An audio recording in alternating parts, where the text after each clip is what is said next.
आज हम जो रेशो देखने वाले हैं ये है गियरिंग रेशो। गियरिंग रेशो, सो गियरिंग रेशो को लेवरेज रेशो भी कहते हैं, समटाइम्स इसको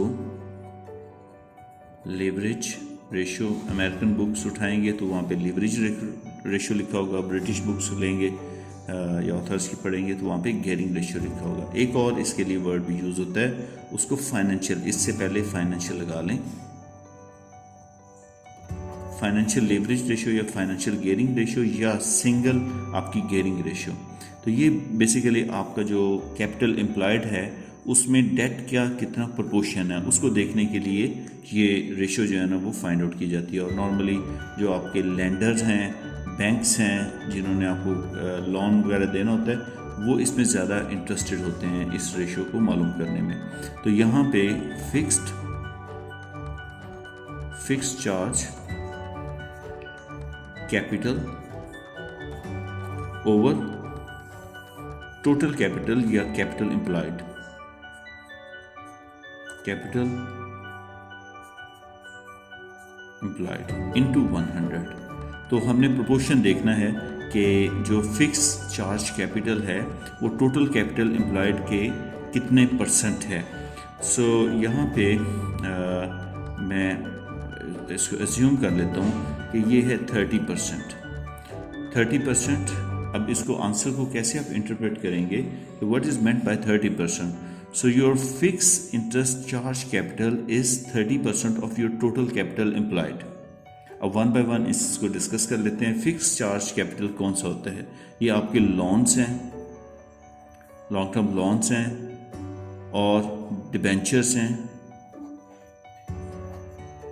क्योंकि डिबेंचर के ऊपर भी आप लोग जो है ना वो फिक्स जो इंटरेस्ट है वो पे करते हैं। और इसके साथ साथ जो प्रेफरेंस शेयर हैं,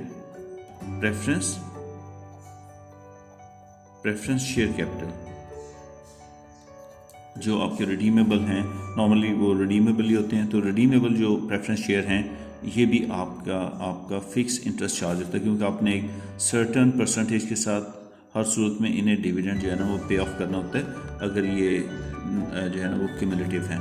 और इसी तरह डिबेंचर का इंटरेस्ट आपने एनी हाउ पे करना है। जो बैंक का लोन है वो भी आपका फिक्स चार्ज कैपिटल है, तो उसको आपने यहाँ पर लिखना होता है। अभी ये कैपिटल एम्प्लॉयड में याद रखिएगा, एक आपका इक्विटी टोटल, और यही जो फिक्स चार्ज कैपिटल है, फिक्स चार्ज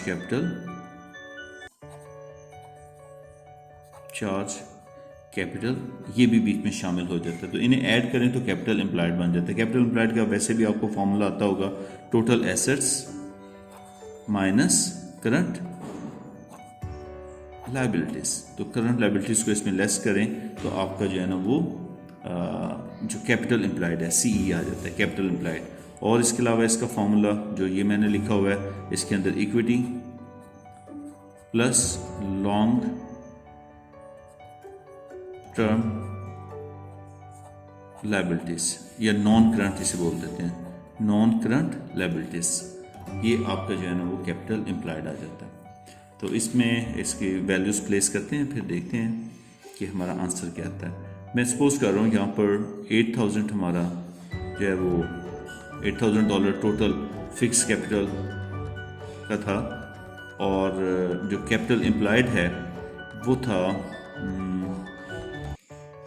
24,000, जिसमें फिक्स ये 8,000 भी इसमें शामिल था, 8,000 भी इसमें शामिल था, और प्लस जो आपका इक्विटी था वो 16,000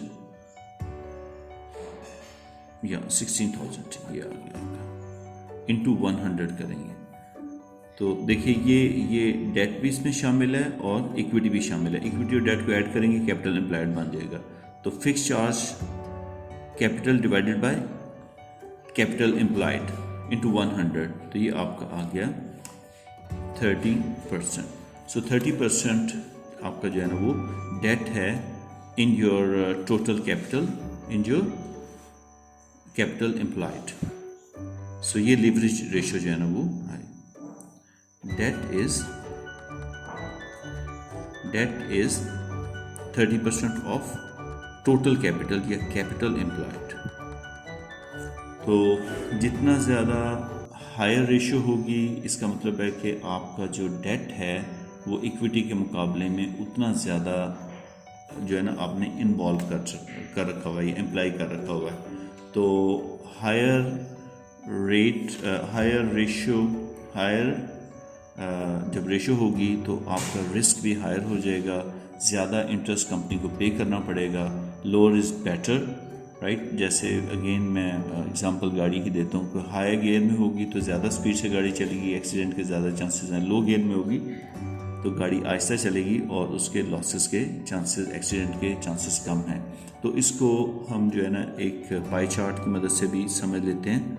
ये टोटल हमारा कैपिटल स्ट्रक्चर है विच इज़ 100%। ये कैपिटल एम्प्लॉयड है और कैपिटल एम्प्लॉयड के अंदर जो है ना वो ये हमारा ये वाला पोर्शन जो कि 30% है, ये हमारा फिक्स चार्ज कैपिटल है, फिक्स चार्ज कैपिटल या फिक्स कॉस्ट कैपिटल।